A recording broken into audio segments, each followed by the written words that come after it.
Make me a fisher of men, keep me sinking. Make me a fisher of men, I pray. Hallelujah, make me a fisher of men, keep me sinking. Keep me sinking till the break of day. Sing Hosanna, sing Hosanna, sing Hosanna to the King of Kings.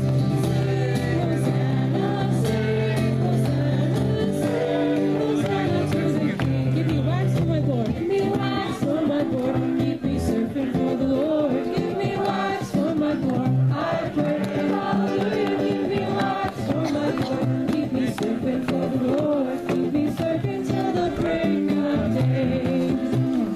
Sing Hosanna, sing Hosanna, sing Hosanna to the King of Kings. Sing Hosanna, sing Hosanna, sing Hosanna to the King. Give me gas for my car, keep me trucking for the Lord. Give me gas for my Ford, I pray. Hallelujah, give me gas for my Ford. Keep me trucking for the Lord. Keep me trucking till the break of day. Sing Hosanna, sing Hosanna, sing Hosanna to the King of Kings. Sing Hosanna, sing Hosanna, sing Hosanna to the King. Give me hot sauce for my taco, let me witness in Morocco. Give me hot sauce for my taco, I pray. Hallelujah, give me hot sauce for my taco, let me witness in Morocco. Let me witness till the break of day. Sing Hosanna, sing Hosanna, sing Hosanna to the King of Kings. Sing Hosanna, sing Hosanna, sing Hosanna to the King. So what's the reason we have so many crazy verses in that song? Like we're doing the randomest stuff. Like I don't know. I don't think I'll ever make it over to Morocco, and I've never been surfing. But it's really cool because we have all these crazy verses, just asking God to be a part of everything that we're doing, no matter how crazy it is, whether it's surfing or driving a truck or eating hot sauce. But we can show the characteristics of God to other people in everything that we do, in the way that we live our lives. So that's pretty cool. And what would song service be without our theme song? Yeah! That's what we're going to do next, okay? You show your majesty in every star that shines, and every time we breathe. Your wondrous love is seen from distant galaxies to here beneath our skin. You are higher than we ever could imagine.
the ways that you reveal yourself to us through your word and through the people that you've placed in each of our lives, God.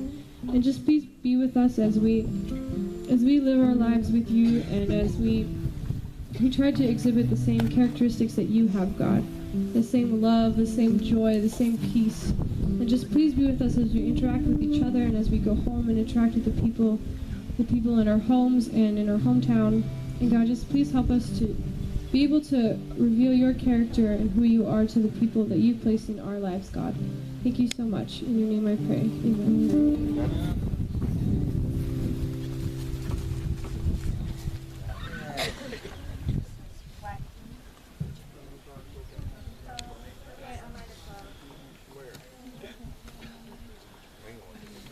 All right. So yesterday, we left Dennis on the evening after the puppet show. And many people from the town there were upset. They were angry. Dennis was upset. The next morning, he was still kind of upset, in a bad mood. But as the day went on, his mood started to get better. And then, in the afternoon, Dennis heard trumpets in the distance as the tournament began. "Allie," he yelled to her, "want to go see the jousting?" She rolled her eyes. "No, is that where you're going?" "Yeah." Hastily, he laced his backpack and strapped it on. "See you later." "Dennis, stop!" Eleanor ran beside him. Pausing, he looked at her wide and tragic eyes. "What's wrong?" "You're really going to the Baron's tournament?" "Sure, why not?" She paused, watching me. Then her eyes fell.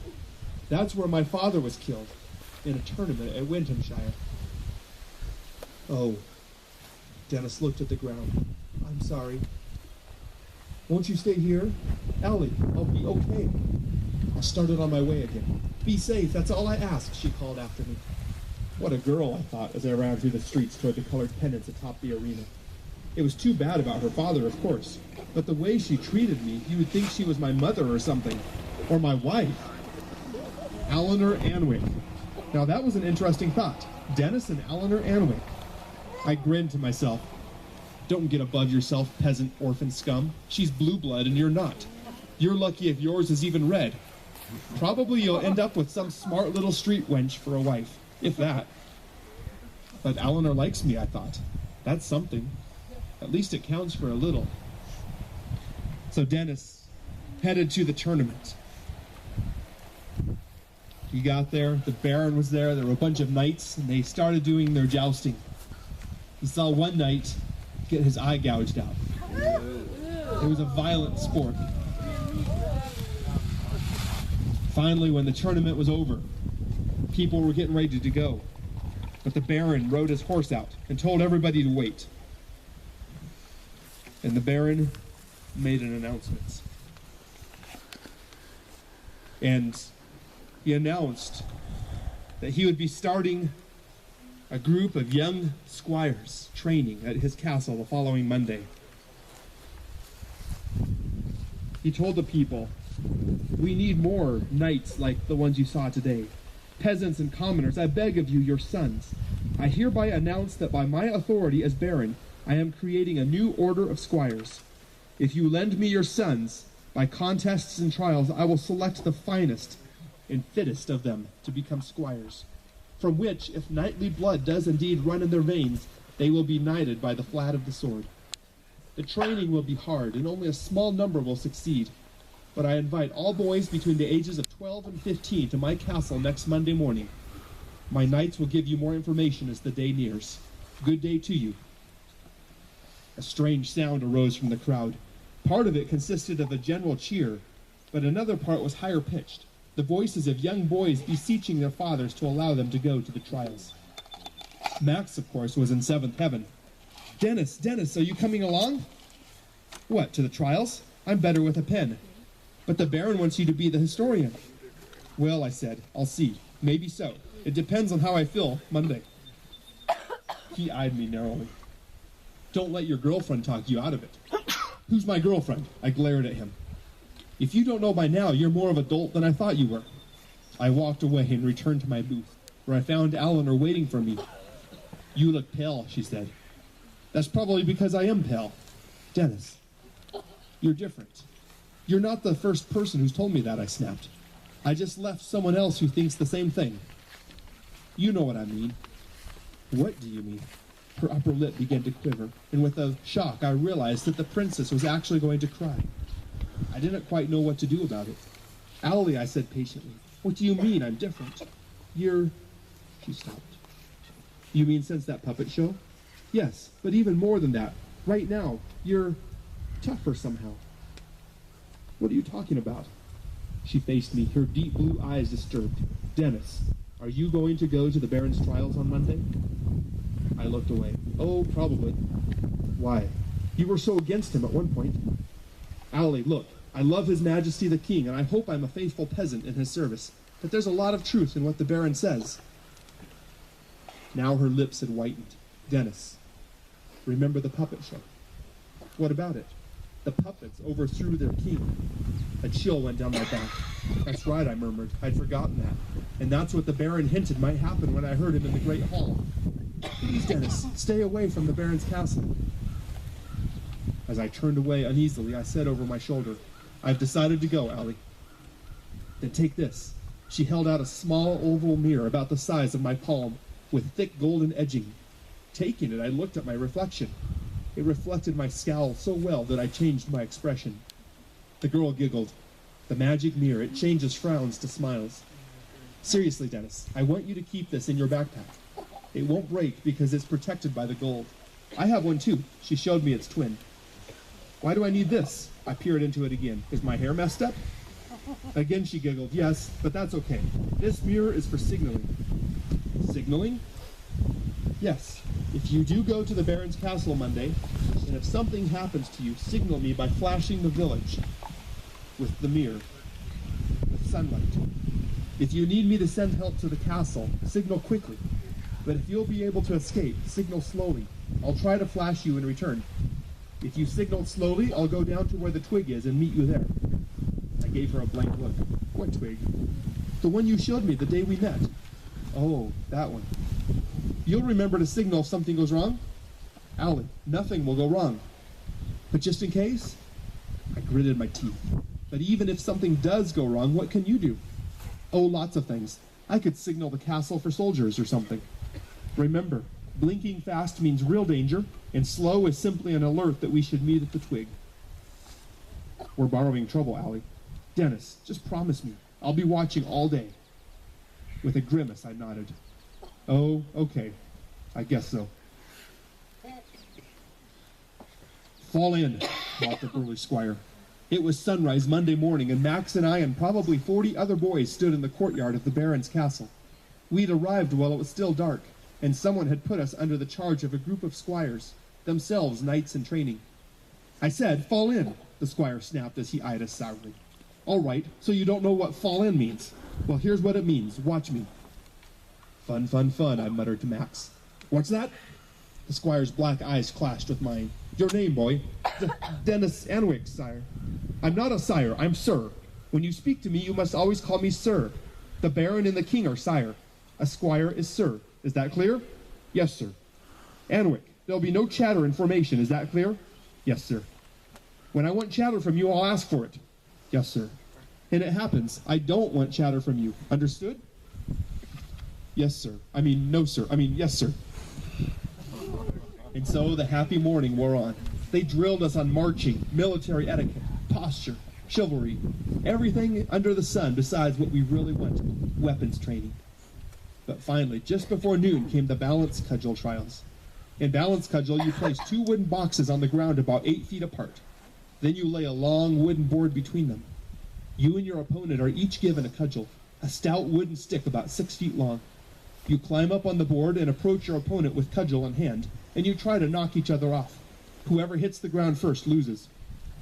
The squire wouldn't let me take part in the cudgel drills because it's hard on the knuckles if you're not an expert. The baron didn't want my hand ruined for writing. So I wandered around the courtyard watching the balance cudgeling and enjoying the sunshine. Several balance cudgel matches went on at the same time, and I noticed that the baron's grain shed was now open to the sky. The squires had confiscated all the boards. As I peered into the grain shed, I noticed that the Baron still had several white sacks with Chinese writing on them. I had reached over and was prodding one of them when I heard my name called in the Baron's harsh accents. Anwick! Instantly I straightened up. Yes, sire. He stood behind me, staring straight at me with no hint of a smile. Why aren't you at the cudgels? My hand, sire. Oh, he said, annoyed at himself. I forgot. Yes, we do want to protect your fingers. What are you doing here? The question came at me like a crossbow bolt. Nothing, sire. Just looking around. I'd suggest that in the future you stay with the others. You must get into the habit of staying with the troops. Otherwise you'll be worthless as a historian. Yes, sire. But for now, follow me. I followed a couple of paces behind him as he led me to the castle keep. We ascended a circular staircase, past the floor where his great hall seemed to be, and up into the baronial chambers at the top. To my surprise, I noticed a large number of knights in the chamber, and swiftly counted them. All 15. They stood in a circle as if waiting for something. Anwick, said the Baron, you will sit at that table and prepare your writing materials. He pointed to a small writing desk. Opening my backpack, I took out my pen and ink, plus a sheet of the paper I had used at the booth. Now, the Baron began, I will tell you what to write. It is important to leave enough space at the bottom for these knights to make their mark. This is a legal document, so write clearly and well. Then he began to dictate, standing right by my table and watching me carefully. I was pretty sure he couldn't read, but he was smart enough to watch me to make sure that I was really recording what he'd said. He'd say a word, and then watch my hand. It took a long time. I couldn't understand all the legal language, but I got the main point loud and clear. It was an oath, and if the knights signed it, it meant that they were renouncing all other loyalties, even to the king, and pledging all their allegiance to the Baron and the Baron only. Finally, I finished the last word and stepped aside. Then one by one the knights came forward and made their marks on the page. None knew how to write, but some had learned to sign their name in a crude way. Others scrawled a complicated design that supposedly could not be counterfeited well. Then the Baron clamped a small metal seal to I like you. He clapped me on the back. And now, be off. We've got important things to talk about. Yes, sire. Hurriedly, I replaced my pen and ink bottle in the backpack, buckled it on, and left the room. Just after I'd passed through the doorway, I felt a hard object digging into my back. It was something inside my backpack. And it was so uncomfortable that in the hallway, just a couple of feet beyond the door, I stopped, knelt down, and took off the pack. Just at that moment, I happened to glance back into the room, and around the edge of the door, I saw the Baron's hands open a large silver box and place the written oath inside. And then I heard him say something that chilled me to my core. Cedric, the Baron called.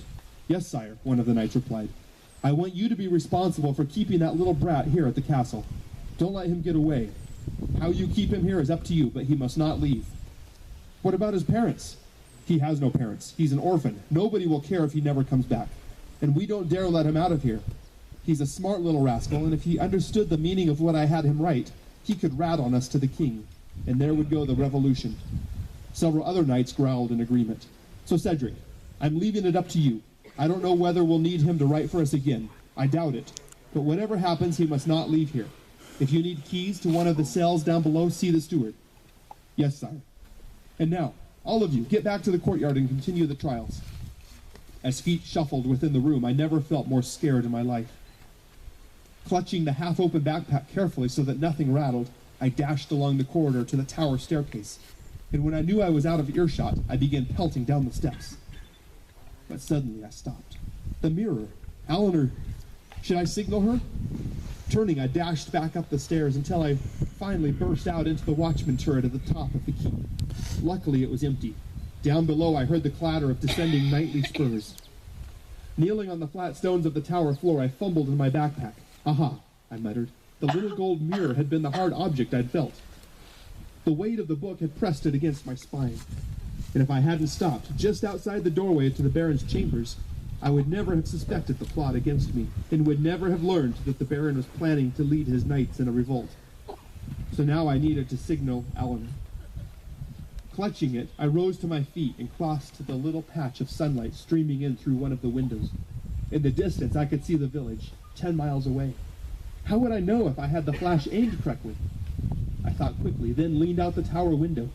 put my face in the sunlight, and held the mirror right under my eye with my right hand. Stretching my left arm out toward the town, I pointed at it with my index finger and adjusted the mirror until the bright spot bathed my knuckles in brilliance. Carefully, I tipped the circle of light up and down, from my knuckles to the town and back again. "Anwick!" A man's sharp voice in the courtyard shouted my name. The mirror slipped from my fingers and bobbled in midair. Desperately, I reached for the mirror and just managed to nip it between my right thumb and little finger. For an instant, it dangled heavily. It almost slipped out of my grip. Slowly, I drew it upward and clutched it in my trembling left hand. Then I pulled myself back in through the window and crouched down in the corner of the turret. "Anwick!" the voice below shouted. "Does anybody know where Anwick went?" Suddenly, I trembled with relief. Whoever it was down in the courtyard, probably Sir Cedric, evidently hadn't seen me in the tower, but had just been calling for me in a general way. Now I had less time than ever, and wondered whether I should keep signaling to Eleanor. I'd managed to get only one flash off, and if she'd caught it, she'd have no way of knowing whether I was in real danger or not. Agonizingly, I tried to decide whether I should risk showing myself again in order to send more flashes. Carefully, I got up on my knees and peeked over the window ledge toward the distant village. I was raising the mirror for another quick try when I saw it.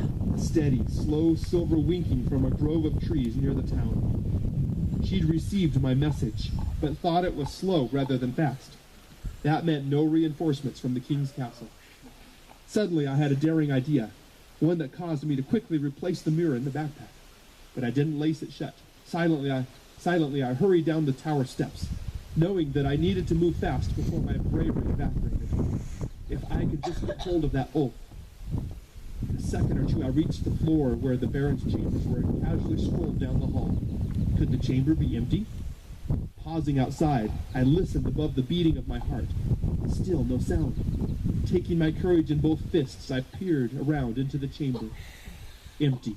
In a flash, I had reached the silver box, struggled with the clasp, opened it, and crammed the oath into my backpack.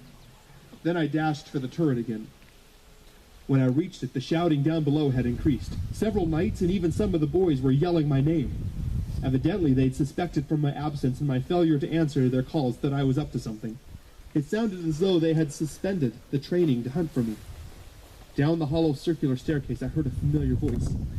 "Maybe he's up here, sir." Max's voice. "Should I check?" "Yeah," said a man's voice I couldn't identify. "Check it out, Jude. If you find him, tell him Sir Cedric wants to see him. Tell him to hustle."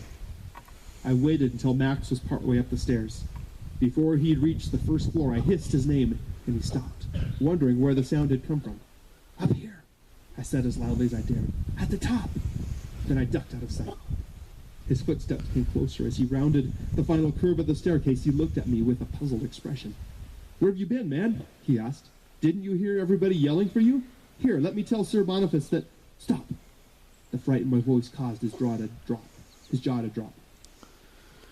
"What's wrong?" "Max, listen carefully. I've got to get out of here, and you've got to help me." His eyebrows came together in a frown. "You look white as a sheet. What's wrong?" "You don't want to know. It's safer if you don't. Just get me out of here." His manner changed, and he became very soothing. "Dennis, how much time did you spend out there in the sun?" My fist clenched. "I'm not sick, Max. I don't have sunstroke. I'm just deadly serious when I tell you that I've got to get out of the castle. They're after me." Carefully watching me, he began to move backward toward the staircase. "Hey, man," he said softly, "just stay where you are. I'll get help. Do you feel like you have a fever?" "Max!" My voice quavered, and I strove to tighten it up.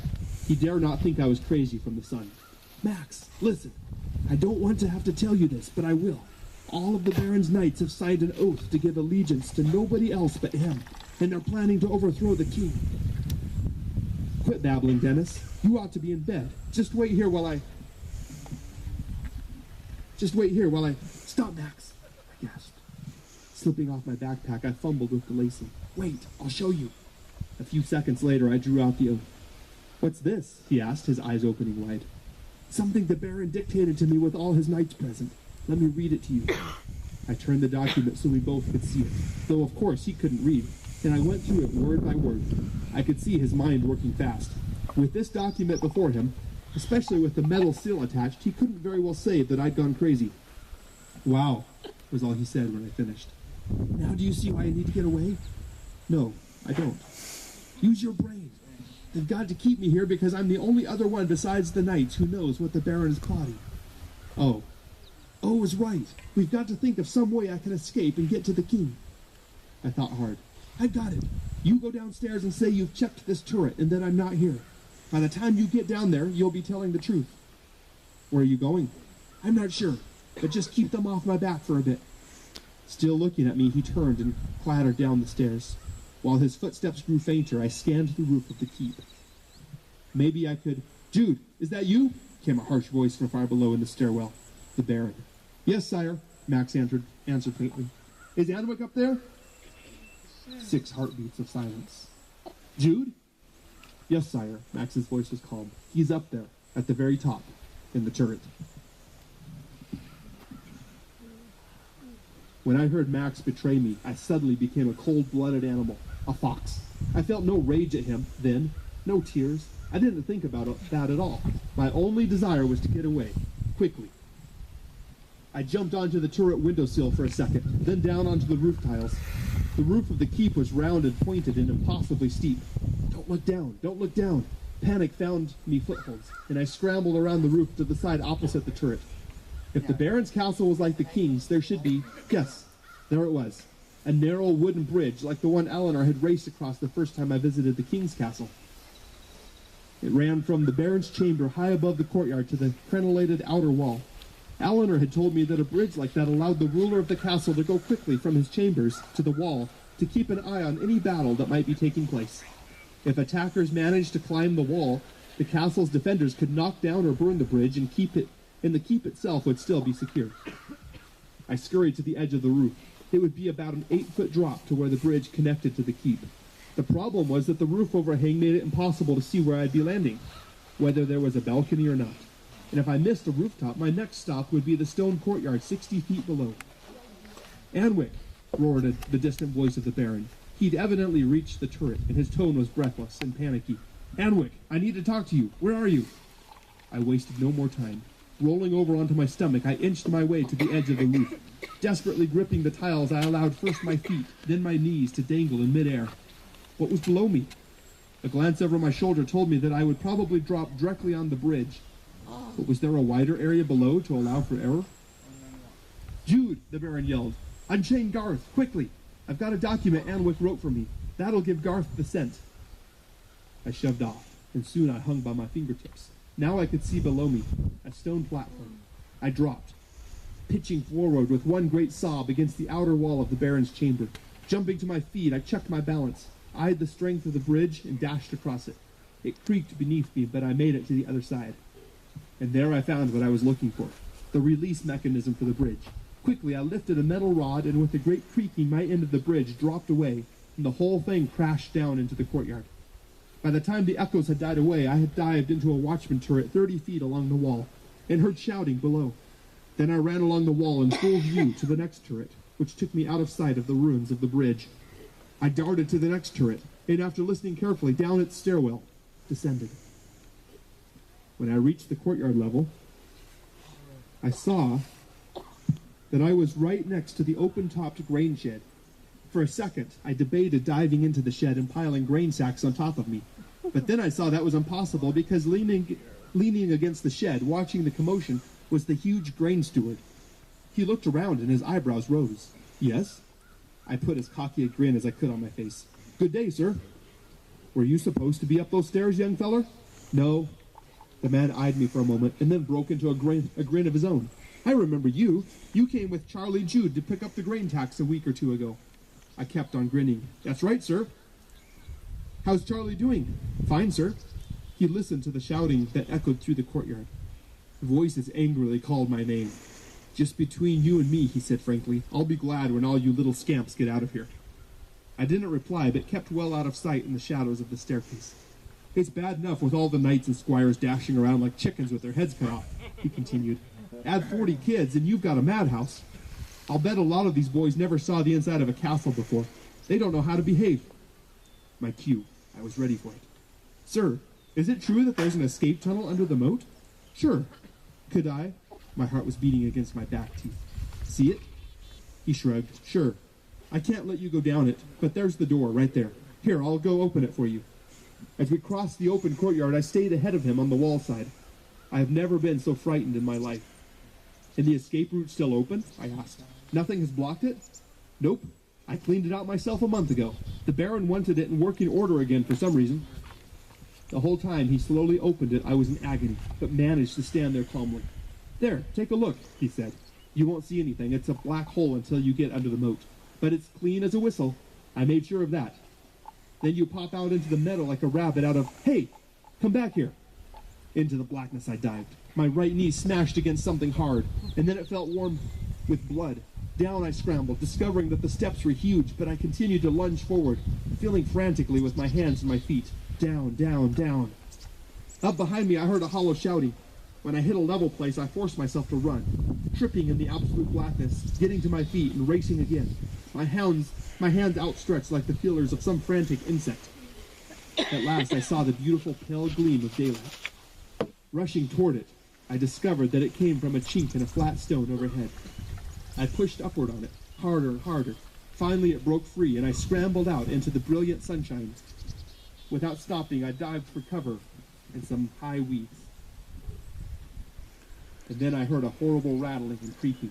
When I whirled around, I saw the castle drawbridge lowering. I could hear the squealing of horses, but thankfully no sound of a dog. But the next instant I thought of something that made me jump to my feet again and break into a dead run. They may have let Garth down the tunnel, and if so, he was due to pop his head out of the same hole I'd just come through. Too late to go back and close the stone trapdoor. Instead, I burst over a hillock and down into some trees.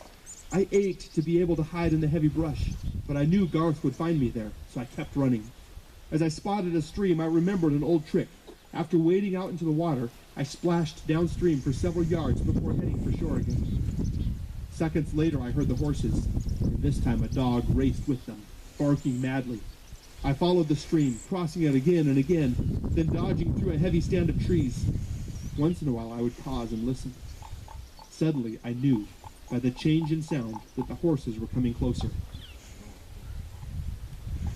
My knees weak with fear, I waded out into the stream again, the water getting deeper and deeper. Finally, I found myself among tall cattail reeds. Beyond a thin stand of trees, I could hear the thunder of horses, punctuated by the high barking of Garth. Slowly, I settled myself into the water, holding my backpack above me to protect it, trying not to bend the reeds as I did so. The clammy water rose to my neck and then around my ears, and I poised myself there, a weary blackbird, wounded by fear and longing for life and safety. The horses approached, paused, and then passed on. It was late afternoon by the time I made it to the meadow. I was starving. When I saw no horses on the horizon, I ran miles at a time without stopping, pacing myself, dodging through wheat fields and groves, throwing myself flat on my face if I saw anyone. Eleanor still waited in the meadow for me. She spotted me before I saw her, and she came running. "Dennis! Dennis!" she repeated over and over, her face extremely white. Then she grabbed me by the shoulders and shook me with happiness. "There's no time to talk, Allie. I didn't have time to flash quickly, but I'm in trouble. Get me into the castle." The Baron and a bunch of his knights are after me, and that black hunting dog of his. "Why? What happened?"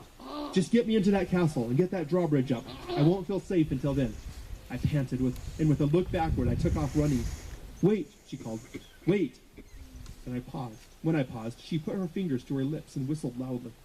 From across the meadow came an answering squeal, and the giant white horse thundered toward us. My jaw slack. I watched him while Eleanor grinned at me. "Angel," she said. "Angel?" "My horse. I figured that if I had to live in town, she had to too. Sir Robert owns this field, and when I came here, he brought her from the castle." The moment Angel reached us, Allie caught her mane and leaped on her back, side saddle because of her dress. "Come on, here." She gave me her hand, and after much scrambling, I finally found myself perched behind her on the giant haunches of the mare. As we pounded out of the meadow, I glanced sideways at the two farm buildings. The rope still stretched between them, and there, still hanging from it, was the Y-shaped twig. Suddenly, I felt very much like that twig. We galloped along the road that ascended to the castle, while I kept glancing back over my shoulder. When we were still a quarter of a mile from the castle, I saw my pursuers closing in on us. "Allie, hurry! There they are!" She glanced over her shoulder. There's a dog with them. That'll be Garth. Come on, hurry. There's no need. Trust me, Allie. They want my blood. I've got a paper with me that'll incriminate them. We're okay, Dennis. My heart went to my throat. I'm jumping off. You just don't understand. I've got to get to the king. I'll run ahead. They won't bother you if they see you alone. Dennis, her voice is cool. Don't worry. Grandpa knows you're in trouble. As soon as I saw your flash, I signaled the castle. I'd arranged with the watchman to keep an eye on the town in case I needed to alert them. The watchman sent Sir Robert down, and I told him what I knew, that you'd gone to the Baron's castle for the trials, and that you'd signaled, so don't worry. The Baron and his knights were much closer now. I could hear Garth's baying. Dennis, be calm. Look, up on the castle walls. I did, and looked again. The walls were alive with soldiers, each armed with either a crossbow or a longbow. Eleanor raised her hand, and I realized that she was catching the light of the late afternoon sun and signaling the soldiers with her mirror. I saw 2 or 3 rapid flashes in return, and suddenly I felt very calm. Eleanor, you are wonderful. She half turned, and I saw her smile. So are you. I opened my mouth to say something else, but decided not to. Instead, I glanced back at the Baron and his knights. They too had noticed the soldiers on the walls. Now riding quite slowly, they halted just before they got within crossbow range. Garth bounded on ahead, barking at us, but the Baron roared him back. And then the Baron and his men wheeled their horses and started toward town. Wait a minute, I said, facing Eleanor and looking her squarely in the eyes. We were standing in the purple twilight of the courtyard. You are refusing to let me see His Majesty? Yes, ma'am. Yes, she replied calmly. But he needs to see this oath. You can talk to him later. Allie, use your head. The Baron is somewhere out there plotting a rebellion. Who knows? He may even be turning the townspeople against us right now. Grandpa doesn't think it will be that easy, she said thoughtfully. Anyway, you can see him in 3 hours. He knows you're here. Does he know why I'm here? He suspects. And he doesn't want to see me? No, not now. In fact, he suggested that you do something else first. What? Come with me to the guest right. She brought me a bowl of raisins and half a loaf of bread. Next, she placed the huge book on the table and adjusted the candlestick holder so its light shone over my shoulder.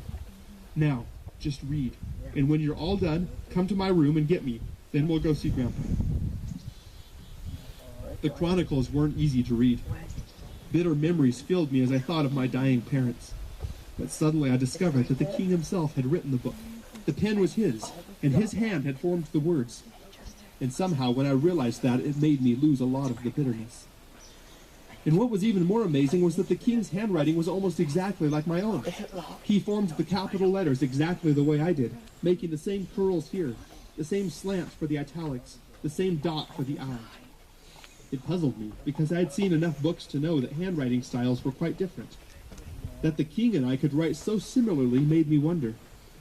However, I had no time to think of that, because as I read, I was learning that this man, my king, understood his people far more than I had thought he did. I passed the place where I had read to before, about the start of the plague. The further I got into the book, the more gripping it was. And then I came to where he told how hard it was for him to give the command for the soldiers to separate families. It fills me with great bitterness, he wrote, and my people hate me for it.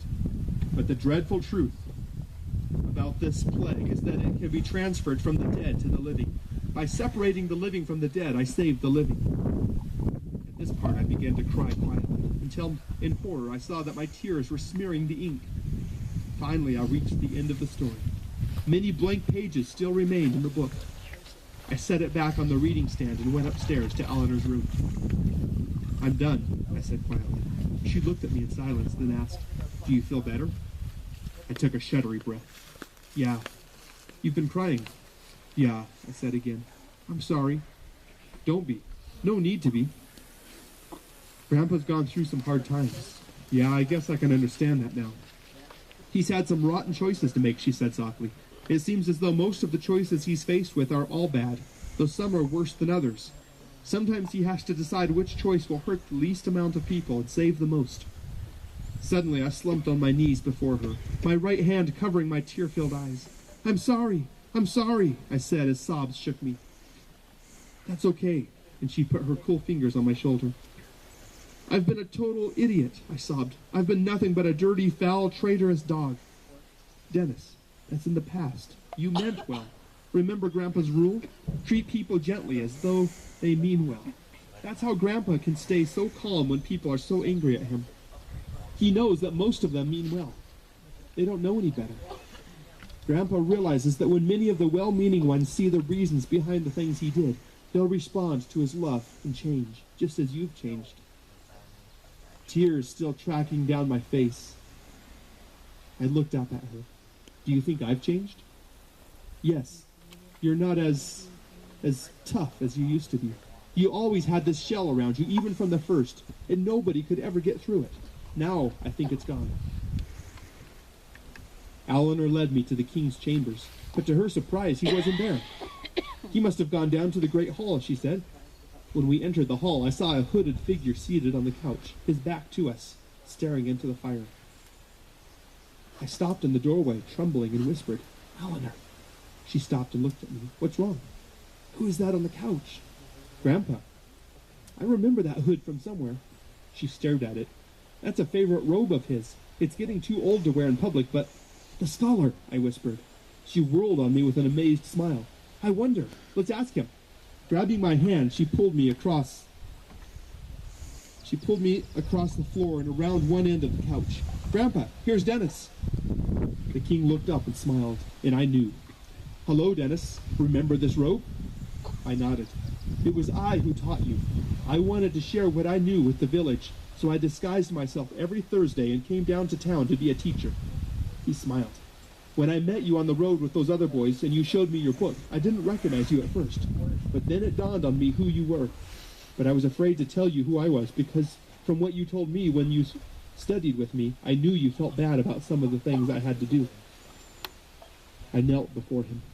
That floor's pretty cold, he said. Here, come sit beside me. Eleanor, you sit on the other side. That's right. There we go. Now we're comfortable.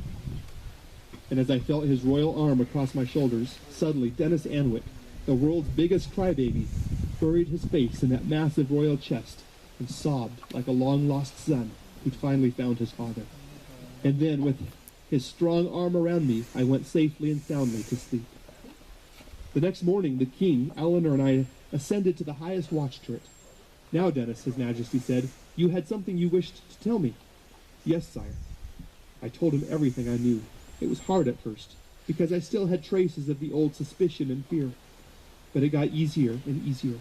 When I sobbed out my treason, Eleanor weeping in sympathy with me, he told me he forgave me.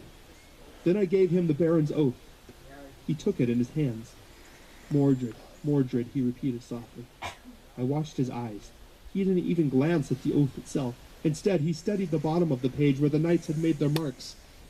These are good men, he said sadly. For a while he was silent, staring off in the distance. Then he turned to me and began asking me many rapid and detailed questions about the Baron's castle. When I mentioned that the grain shed boards were used for the cudgel trials, he looked very alert. That reminds me, can you tell me exactly what happened when you helped bring the grain tax? I've been wondering about that. I thought Mordred was going to refuse to pay it.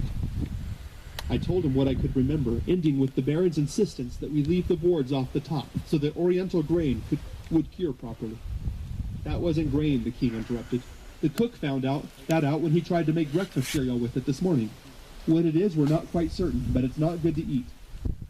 Grandpa, Eleanor exclaimed, look! A brilliant orange ball of fire had blossomed far away on the western horizon. It seemed to be spewing upward from the Baron's castle. What is it? I asked. What does it mean? A roar like a thunderclap thumped our eardrums. From the fields below us, we could hear the screams of frightened horses. Farmers shouted questions to one another. The king's face was grave. Gunpowder. I should have suspected it. But why there? Why not here? Gunpowder, sire? I asked blankly. Gunpowder is a hellish invention from Asia. It is a powerful powder that will explode if a flame touches it. Your Majesty, I said quickly, shouldn't we fortify the castle? Won't the Baron think we had something to do with that fire? Yes, we must fortify. Eleanor, please find Sir Robert and send him to me. Dennis, please go down to the courtyard and examine it carefully, especially around the grain shed. Downstairs, I I ran across the great open space toward the grain storage shed that still lay wide open to the sun. I stopped in my tracks. On the stone pavement, 30 feet from the shed, lay something that turned my heart to ice. It was a crossbow arrow, feathered at one end and covered with a black tarry substance at the other. Part of the arrow shaft was charred. "A fire arrow," I whispered, filling the pitch. It was slightly warm. Suddenly I heard a whizzing high above me, a thunk, and then a clattering sound over by the grain shed. I stared in horror. A fire arrow had landed against a wooden post just 10 feet from the shed, and the flaming pitch flickered against the wood. And suddenly I understood. "Crossbow!" I screamed, leaping at the arrow and extinguishing it. "Archers outside the walls! They're shooting fire arrows!" Even as I called the warning, I could hear the shouting of sentries up on the walls. They'd spotted the arrow too. The clickety-click of winding crossbows sounded above me, then silence, as they waited for another arrow so they could pinpoint the bowman's position. I glanced quickly around. The boards that normally covered the shed were stacked neatly against the castle wall, but they were too heavy for a boy to lift high enough to cover the shed. So instead, I ran toward the shed and vaulted over on top of the grain sacks. It was the white ones I went for, scrambling and sweating under the fearful sky. I hoisted and tugged until they were all together in one pile in a corner, closest to the castle wall, and then I covered as much of them as I could with my body. "Dennis!" Eleanor's face appeared over the wall of the shed. "What are you doing?" "Allie, get some men to put the boards on this shed. There's gunpowder in these sacks." Her face disappeared, and I could hear her running across the courtyard. Thunk! The bowman had fired again, and I glanced crazily around me and above me, trying to see where it had landed. Instantly, from high atop the walls, I heard the twanging of the sentry's crossbow strings. "Where is he?" I heard someone shout. "Watch carefully," another ordered. Suddenly, a sizzling flame sputtered close to me, and I saw that an arrow had landed just outside the wall of the shed. "Help!" I cried. "Somebody put it out!" Suddenly, one of the roof boards crashed into place above my head. Leaping off the white sacks, I glanced outside. 2 servants were carrying another board toward me. "Get out of there, lad," one of them shouted. I scrambled out. "The gunpowder's in that corner," I said, pointing, and they slid the wide board all the way to the rear to shield it. Eleanor suddenly appeared beside me, and together we raced back up to the watch turret next to the king's chambers. As we suspected, the king himself was there, alone, watching the countryside. On the horizon rose a towering cloud of heavy gray smoke. He smiled when he saw me. "Good, you're safe." "The shed's covered, sire." "My sentries tell me you protected the gunpowder with your body. That was brave of you." He turned back to the window. For several minutes we watched the blazing castle. Then suddenly the king said, "Look, out there. I think I see someone riding along that country road." I shaded my eyes. "That cloud of dust, sire?" "Yes, what do you see?" "A horseman, sire, on a brown horse, and it looks like he's riding bareback." "Who is it?" The rider had just topped a small rise, and I could see more clearly. "He's going awfully fast." "He rides like a boy," the king observed. "A boy, sire?" "A boy who knows horses, but who is too frightened to worry about pacing his mount." As we spoke, the rider drew nearer and nearer. He certainly was not sparing the horse. "I recognize that steed," the king said. "It's one of Mordred's best. But who's riding it?" I squinted. "It looks like... I think it's Max." The king turned to me alertly. "Your young friend with the sword? The knight in training?" "Yes, sire. He and I went together to the trials at the Baron's castle." "Roger!" the king cried out sharply. A sentry on the wall below us turned his head upward. "Roger, there's a boy riding toward us from the west. Make sure he's protected." "Yes, sire," the sentry shouted, and began barking orders to the other soldiers on the walls. "The sentries still haven't spotted the bowman outside the walls," the king murmured, "and he may have orders to shoot anyone suspected of defecting from Mordred's castle." I glanced down at the wall below us and saw that now it was bristling with crossbowmen, weapons at the ready. We could see Max clearly, clutching the horse around its neck, the exhausted stallion laboring up the long approach way Eleanor and I had ridden the day before. "Sire," I said, "look at Max's face, his clothing. That boy's been burned. Roger, find the physician. Have him ready to meet the rider." "Yes, sire." "Now," the king sighed, "let's go down to meet him." When we reached the courtyard, a stable hand was already walking the riderless horse back and forth to cool him down safely. Max lay on his back on a heap of straw beside one of the stables. A thin man with a short goatee, beard, the physician, evidently, bent over him, and from the way Max twitched and twisted, I could see that the doctor was gently examining his burns. "Max," I said as I knelt beside his head, "what happened?" "Wait," the doctor cautioned. "Don't make him talk quite yet. He's probably in shock." Max rolled his eyes up at me, staring at me for a few seconds as if he'd never seen me before. Then he blinked, and recognition flooded into his face. "Dennis," he whispered. Then remembering, he twisted away from me, raising one hand to ward off my blows. "Max, be calm," I said cheerfully. "Nobody's going to hurt you. Forget what you did at the Baron's castle. Don't try to talk." Footsteps behind me told me that the king had approached. Max saw him and tried to turn over to his knees, but the doctor held him gently down. "How is he doing?" the king asked in a gentle voice. Suddenly, Max shut his eyes tightly, and from their corners I could see beautiful crystal tears welling up. "Max," I said. "Hey, Max, it's okay. You're safe now." As he nodded several times, I could see he was trying to keep from bursting into sobs. "How is he, doctor?" the king asked again. "A couple of mild burns is all. What you see on his face and body is soup. A little of his hair caught on fire, but that'll grow back in no time." Suddenly, Max opened his eyes and spoke in a weak voice. "Your Majesty." The doctor put a gentle finger over the boy's mouth, but Max jerked his head away and struggled to a sitting position. "Your Majesty, I must talk with you at once." "Please, lie down," protested the doctor. "At once," Max repeated. "It's important."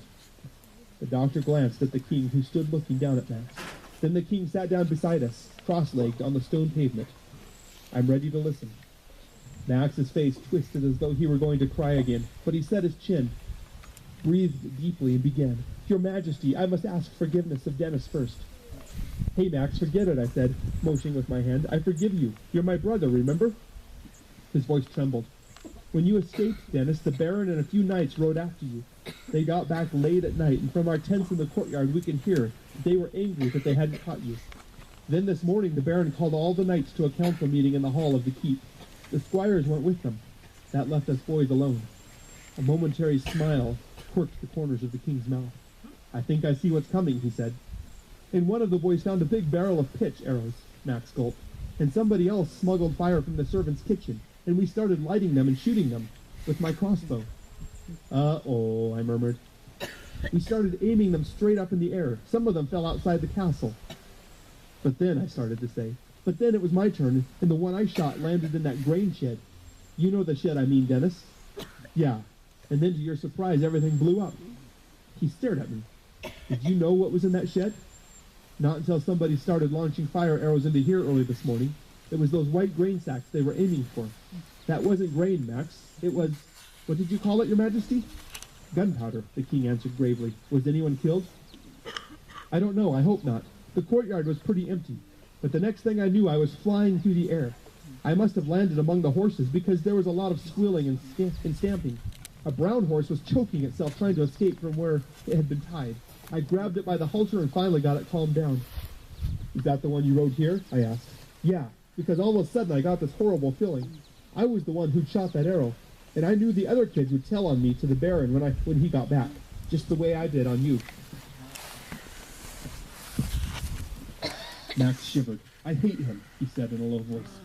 "What he was teaching us to do was to have total faith in just one person, him, and you'd get rewards if you squealed on somebody who was against him.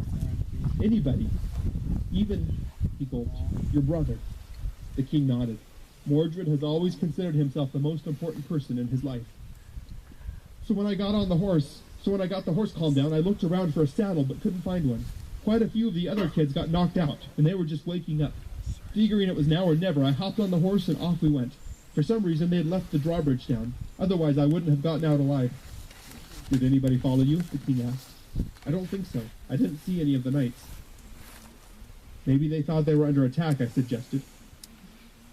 The king got to his feet. "Young man, I think your parents should know where you are. I'll send a messenger to the village." He turned to me. "And Dennis, what about you?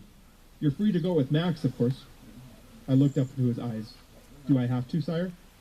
His face broke into the most radiant smile I have ever seen on anybody's face. "You wouldn't mind staying? If you would honor me by letting me stay just a little while more. My child, I will give you anything you really choose." Then he opened his arms to me. And while Max turned decently away and began to watch the young milk cow chewing on the catapult ropes, The king's great arms wrapped around my shoulders, and to my great wonder, I heard him weep. From the Journal of Dennis Anwick. I have put 3 large logs on the fireplace here in the great hall. It's midnight. Eleanor and His Majesty have gone to their chambers, but I'm too excited to sleep, so I guess I'll write about what happened today. Today was Royal Day.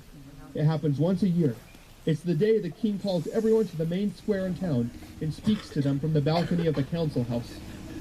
Royal Day didn't mean much to me before today. Max and I could never get close enough to understand what was going on. We'd listen for a few minutes, and then we'd sneak off through the crowd with some other kids and run laughing and screaming through the empty streets. But today, I myself was on the balcony. From the open doorway to the balcony, Eleanor and I could hear the murmuring of thousands of people. "It's almost time, sire," Sir Robert told the king, who was adjusting his crown. I moved to where I could get a better view. Beyond the edge of the high balcony was a huge crowd that stretched all the way across the square and spilled into the streets beyond. "Are you scared?" Eleanor whispered to me. "Yeah, it'll be okay." "But will they be able to hear me?" "You'll be fine, Dennis," Sir Robert assured me. "You're above their heads, so there isn't anything to block the sound.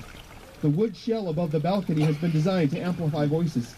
Just remember to stand in the circle I drew for you. The resonance is best right there." It had been Eleanor's idea, sort of, and I happened to be watching the king's face when she mentioned it back in the great hall. "Grandpa," she said, "why don't you have Dennis tell the people about the Baron's plot?" He glanced at her quickly, then stared into a high vaulted corner of the hall, tasting her idea. "There might be something in that," he answered. "No, on second thought, we'll ask Dennis to read his journal to them." At this, I entered the conversation. "No," I gasped. I'd rather not, sire." "Why not?" Eleanor asked. I flicked an annoyed glance at her, and then turned anxiously to the king. "What good would it do, sire?" "At this point in the nation's history, it would do far more good than anything I could say," he replied slowly. "But you're the king, and I'm just an orphan." "That's what I mean. Rank or position won't then get in the way when you stand before them." I broke out in a sweat. "No," I said over and over. "No, please, no." Eleanor wasn't any help. "Grandpa's right, Dennis. Just read them, your book. You're mad. As soon as I can find a sharp knife, I'm going to cut those pages out." "No," the king replied instantly. "Dennis, promise me you will not do that." "But sire, never do that." "Not even after you read them to the people from the balcony on Royal Day." "But sire," I protested again, "what good will it do for me to read all that to them?" "Dennis, your journal contains an honest account of how you struggled to understand me. And believe me, you aren't the only one who went through those struggles. As you read of your bitterness, the people will remember their own. But won't that cause them to rise up in anger and revolt? Won't that give the Baron the opening he wants? Mordred will not be with us on Royal Day. I invited him to come, but he refused. He said he needed to supervise the rebuilding of his castle wall. The king finally persuaded me to read my journal to the people. "You may leave out anything personal," he said, "but if it has to do with your feelings about me, the people need to hear it." The palms of my hands were sweaty. With one of them, I pressed my journal to my chest. With the other, I clutched the strap of my backpack. "Maybe I'd better leave this inside," I said, starting to remove the pack. "No," said the king. "I'd rather you took it out with you." He smiled. "After all, I have to wear my crown. You might as well wear your backpack." "It'll be like a uniform," Eleanor explained. "It shows who you are and what you do." "Ready, sire?" Sir Robert asked. The king took a great breath. "Give the signal." Sir Robert stepped onto the balcony. Trumpets immediately sounded close at hand, a brilliant high chanting that made my blood race. Eleanor gave me a push, and together the king and I stepped out onto the balcony before the acres and acres of upturned faces. I don't know how I ever got through the next hour. There was a high buzzing in my head. My voice seemed squeakier than ever. I took my eyes off my handwriting only once, when I looked over the edge of the reading stand and strayed into the eyes of Max. Somehow he had managed to push his way to the front. He told me later that I looked white as a raw pine board. But I read to them. I read about my dying parents. I read about my fear that the king's soldiers would come again someday and lock me in a dungeon. I read about the rebellion inside me that made me decide to attend the Baron's trials. I read about my horror on hearing the oath his knights had sworn. And finally, I read about coming to the castle and the king putting his giant arm around my shoulder and feeling so safe and secure at his side. When I was done reading, not knowing what else to do, I closed my book, turned, and walked through the doorway behind me. Allie was waiting for me. As soon as I entered the room, she threw her arms around me and kissed me 3 times. You were great, she said again and again. Stop that, I protested, blushing. Could anybody even hear me? I did, back here behind you. The people loved you. I looked at her warily. How can you tell? Because of the way they were all crying. Crying? Didn't you hear them? No, I said wonderingly. While Eleanor and I were talking, I sensed that something was happening outside beyond the balcony. We both stepped to the door and looked out. There was a lot of shouting going on, but gradually a single phrase took shape. Each time it was repeated, it grew stronger, until the whole square rang with it. Long live the king! Long live the king! Long live the king! Dennis, the king said, I have a question for you. He and Eleanor and I were back in the great hall the evening of Royal Day, seated at one end of a giant banquet table, having dinner. A huge candelabra on the table lit up His Majesty's face. Yes, sire? He looked me in the eyes. Would you ever like to be a knight someday? I met his gaze. No, sire. No? I think knighthood is foolishness, I replied firmly. His Majesty smiled. I wasn't thinking of that kind of knighthood. I was thinking of the knighthood that serves without superiority and battles without blood. I gazed at him doubtfully. But are there such knights, sire? Of course, Eleanor broke in. Sir Robert. I nodded. That's right. I guess I never thought of him as, well, as someone who could wield a sword, the king asked. Well, yes. The king chuckled. Robert was one of my best fencers at one time, but now he's a diplomat. He fences with words rather than blades. His foil and scabbard are rusting on the wall in his chambers. Rising to his feet, he began to pace the floor slowly. The splendid thing about you, Dennis, is that you're knighthood material. You have courage to act on what you think is right, even if people are against you. And that's the first and most important qualification for true knighthood. But I don't like to kill, I protested, and told him the story of the red-winged blackbird. Swords make me sick. I'm really sorry about that, he said solemnly. I stared at him. Sorry, sire? Because I bought you one. He reached into a pocket of his robe and placed in my hand a narrow velvet bag, jet black in color, about a foot long. Something square and hard rested inside. I fumbled with the silken drawstring at one end, opened it, and withdrew a slender mahogany case. What is it, sire? I breathed. Open it. When I moved a gold clasp on the side of the case split slightly. I opened it, and there, lying on black velvet, was a beautiful pin with shaft of silver and point of gold. In garde, Squire Dennis, the king said. The end.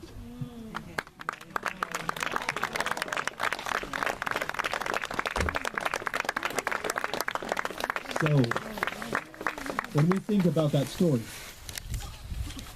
it's similar to our lives. We have an extravagant God, don't we? Amen. But sometimes, just like people misunderstood the king, sometimes people in our world misunderstand God. Some people in our world think God is cruel and mean, out to get people. Dennis thought that for a while. But as he got to know the king better, he realized the king really was loving and kind and doing the best thing for the people. As we get to know our extravagant God, I hope that each of us realize that God is kind and loving. And we may not understand everything that happens in our lives now, but someday, when we get to heaven, I think God, like the king did in the story, I think God will put his arm around us and will explain to us why he did what he did. And we will realize that God really is fair, loving, kind, and gracious. We serve a magnificent God. Let's pray.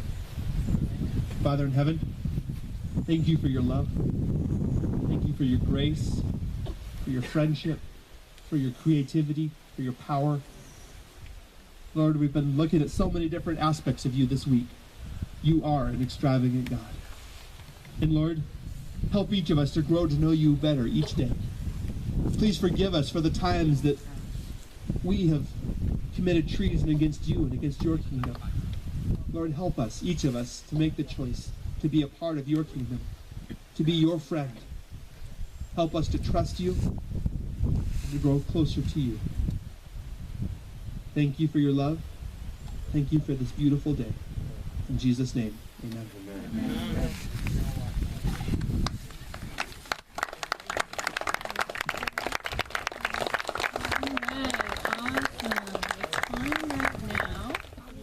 Is 12:35 and lunch starts at 1 o'clock.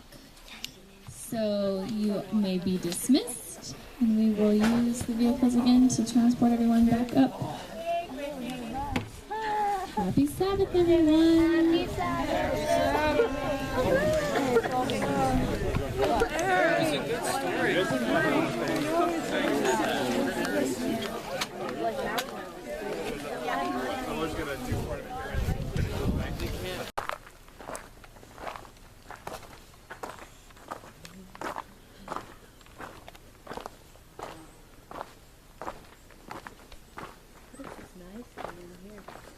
Oh, yes.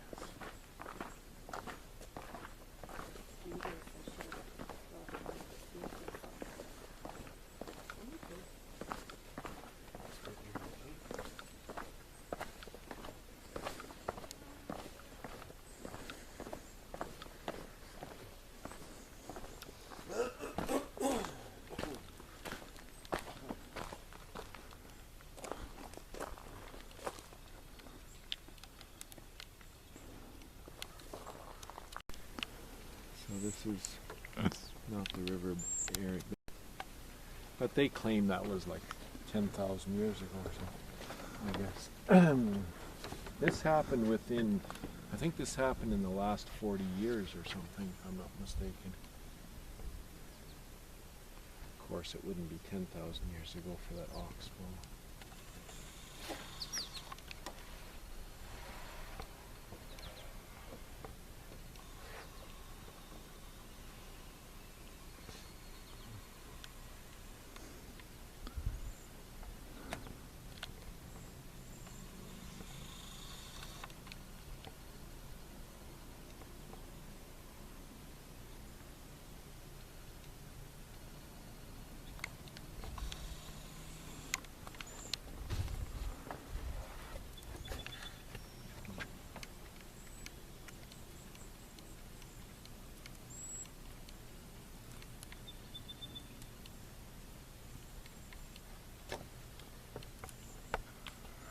It's a fine day for hiking.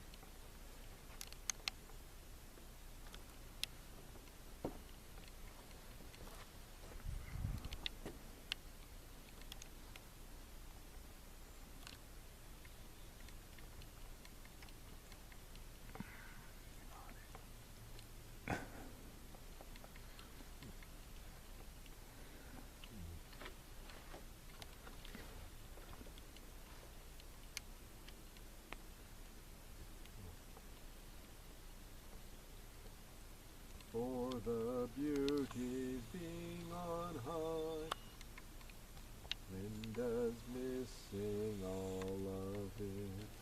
La la la la la la la, but that is okay.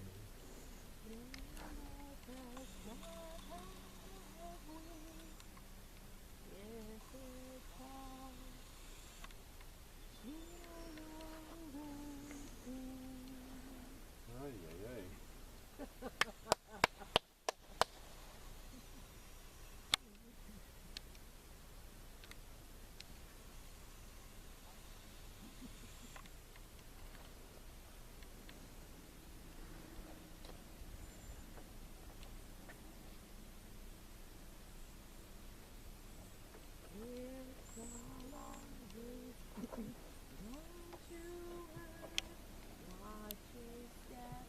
You know how to go down this way?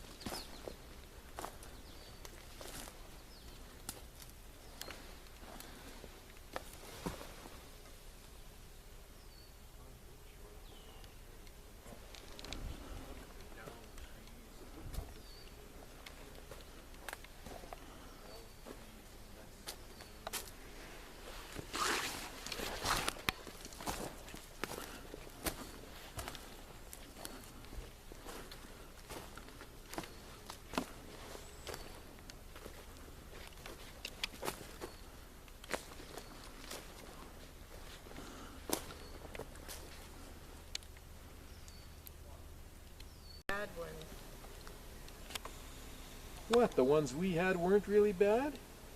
Yeah, but you've got a whole nest there that gets. I had a a bigger one than that one is the one there in Winnipeg was bigger than that one. A bigger globe. Really? Oh. You saw the globe, didn't you? I didn't see it, but they saw me.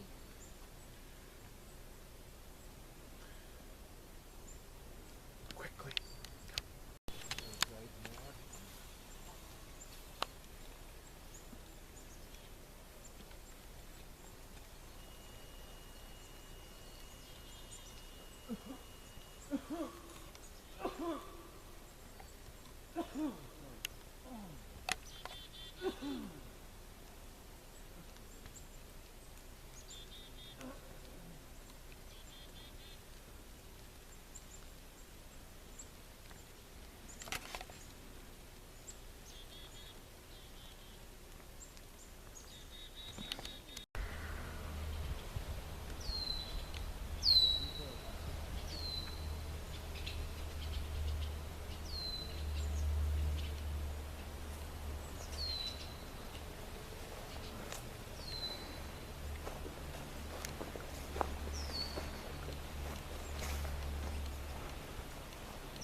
Having a little confab there. There's a little dead ant there, and they all go by and they touch him as they go by. Oh, they give their regards? Yeah.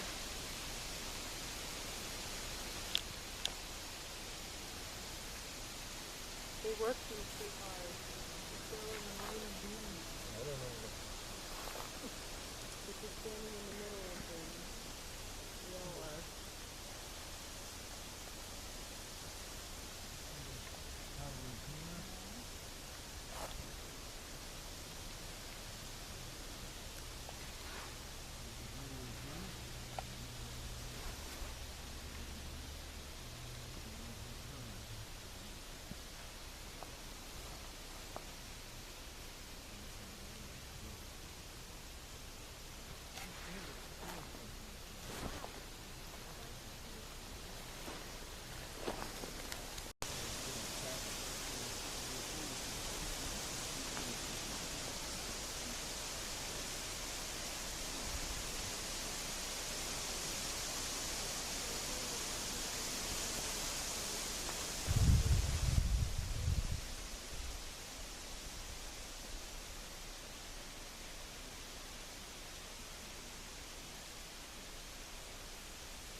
scared you, didn't he? A little. He's looking at me and I'm looking at him, but look at his colors. Just don't land on my face, okay, guy?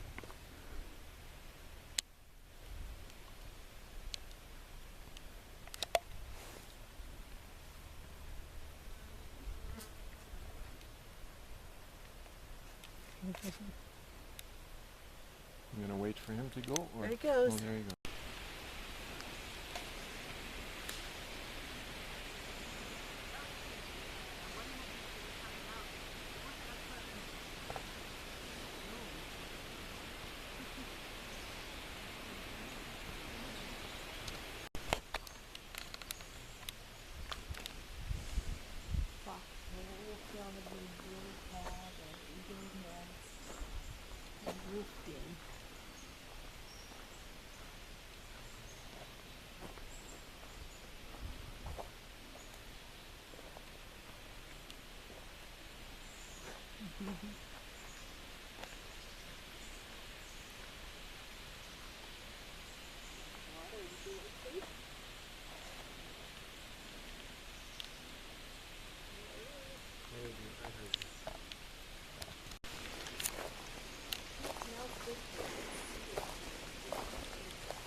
Camo net.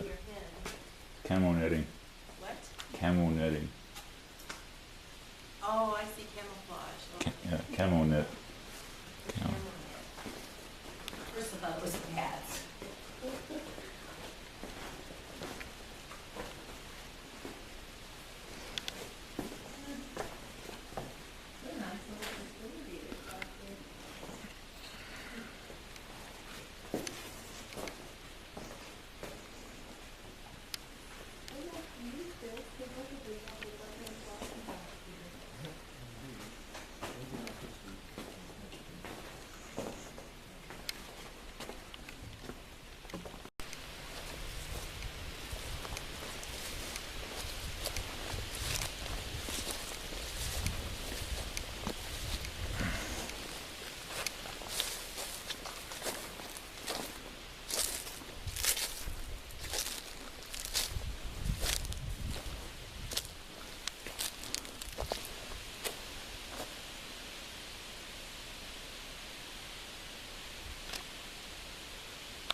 could sit for hours and just look at butterflies flapping everywhere. When I was a kid, that's what I used to do. I would be watching ant hills. Yeah.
No, I just came down here to see it before I left. Sorry? Just came down to see it before I left.